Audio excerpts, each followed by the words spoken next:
Hey guys, so this video was requested by Simon Says Can You Not, and this is about giving recitals, recital prep, just kind of like tips and tricks to help you get through your first or 50th recital, whichever, you can always learn something about recitals.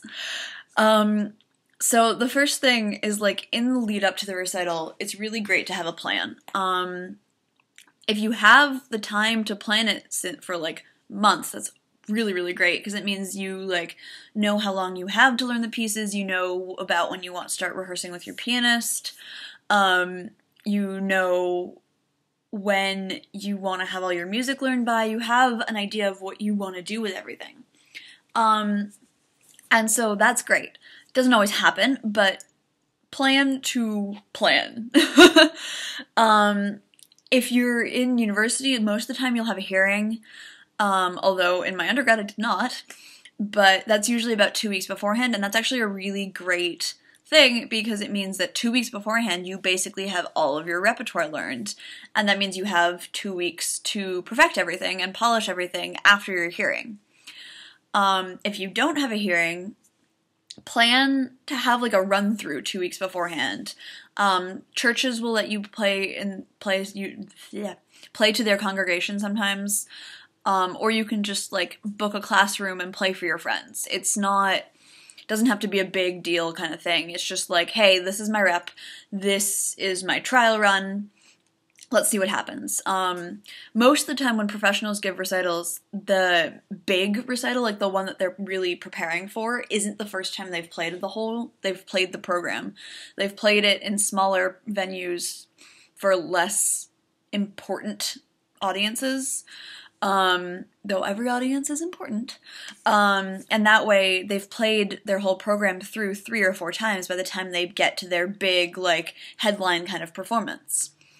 That's not always possible, especially when you're a student and have no name to you.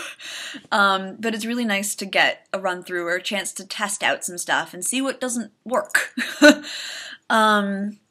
So, there's that. And then you have 2 weeks. Or however long you have, but usually it's about 2 weeks. That's a really good amount of time, because it means your rep doesn't get stale, but it also it isn't, like, rushed.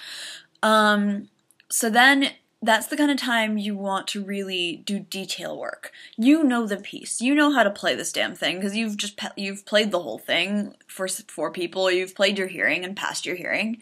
So it's not like you can't play. You just want to be able to make it as amazing as physically possible. So that means details and things that really make your program sparkle and make your program really special.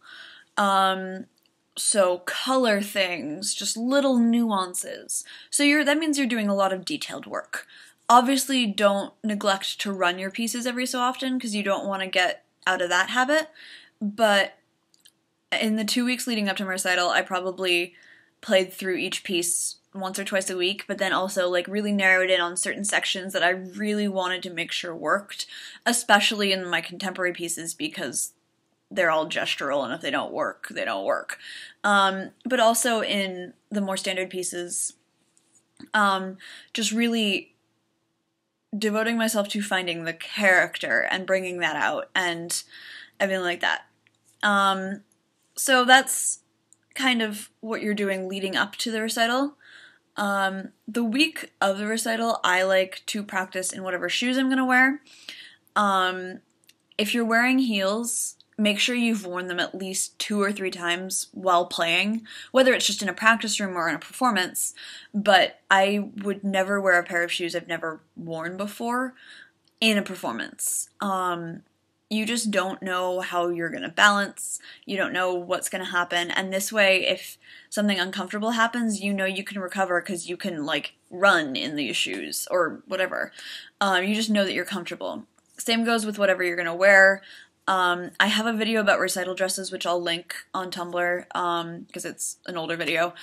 And so you've already kind of thought of that when you're buying a recital dress, but make sure that you can play, make sure that there's nothing weird happening, or like your instrument isn't catching on your dress or whatever you're wearing, like, make sure that everything is comfortable. And then you have the day of the recital. And I've talked about this before, but I like to basically be as relaxed as physically possible, have a very laid-back day.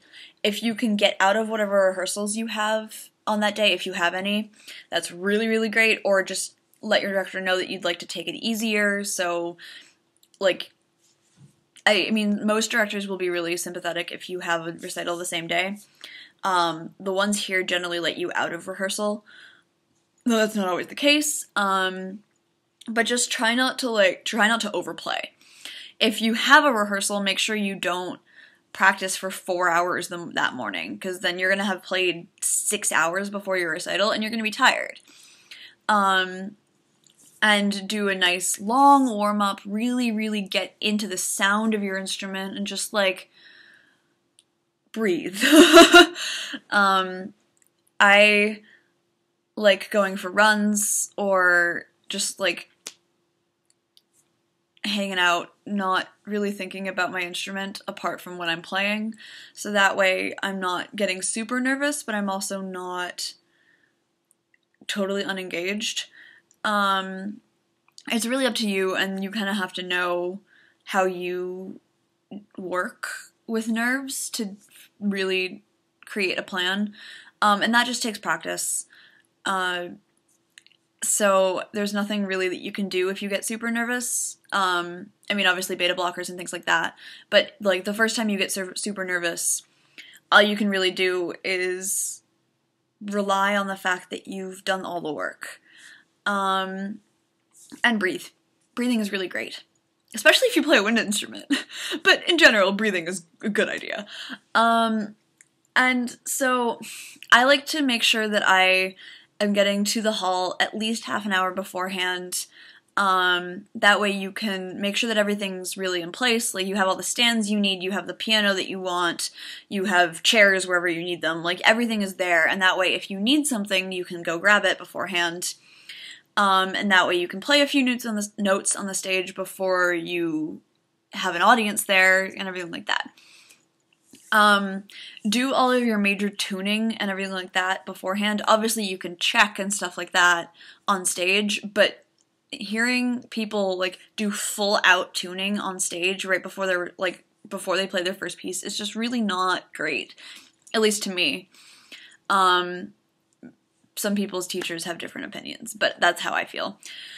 And then basically it's up to you how you want to deal with the time before your recital. I pace when I get nervous, so I make sure that I find somewhere where I can pace back and forth and not disturb anyone, or, like, disturb my collaborative pianist or whatever, like, just where I can just do my thing. And I don't really like talking to people, but some people do, so it's really up to you what you do, but just, like, spend that time really getting yourself in the zone and really getting yourself ready to play a full program.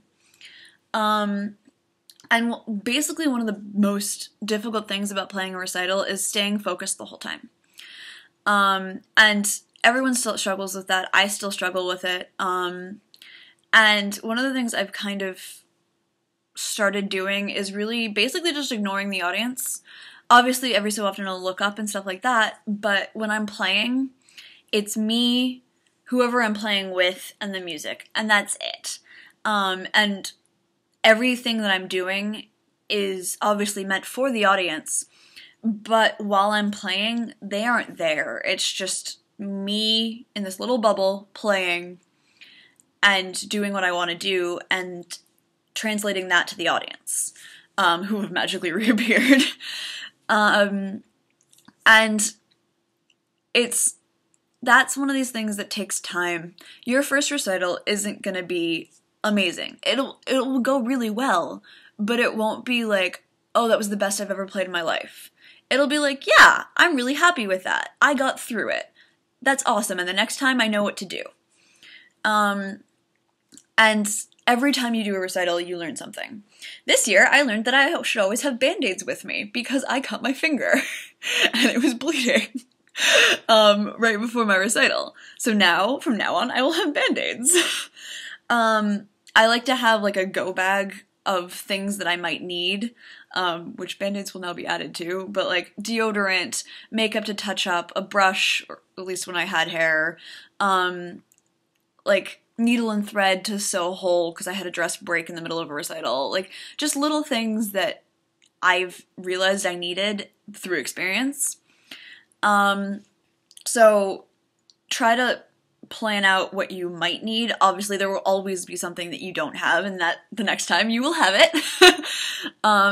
But it's just, if you can put yourself in the best situation and the most comfortable situation the day of, all you have to do is rely on your playing. Rely on all of the stuff that you've worked on, and just enjoy yourself. Like, performing is fun.